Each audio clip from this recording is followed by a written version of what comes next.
Τι είναι αυτό? Ένα σπουργίτη.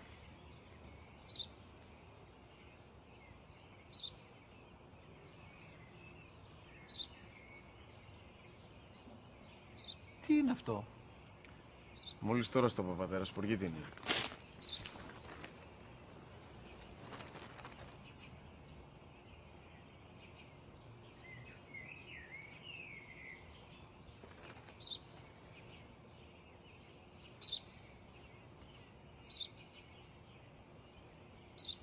Τι είναι αυτό? Ένα σπουργίτη είναι, πατέρα. Ένα σπουργίτη. Σπου-γι-τι.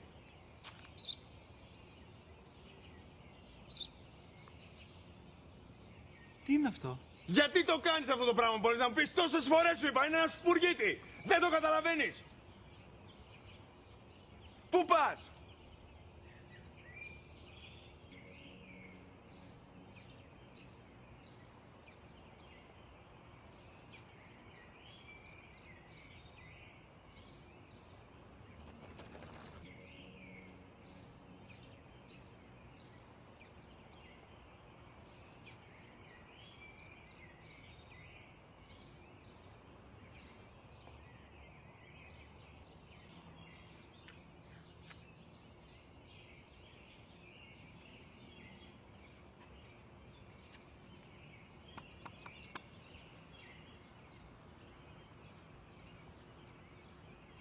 Δυνατά.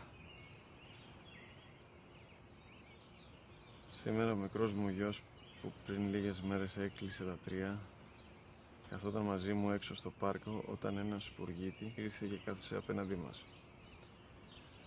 Ο γιος μου με ρώτησε 21 φορές τι ήταν αυτό και του απάντησα και τις 21 φορές ότι ήταν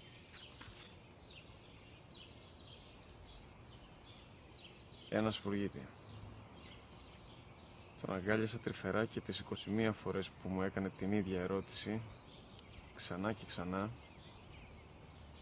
χωρίς να εκνευριστώ, νιώθοντας στοργή για το αθώο μου αγοράκι.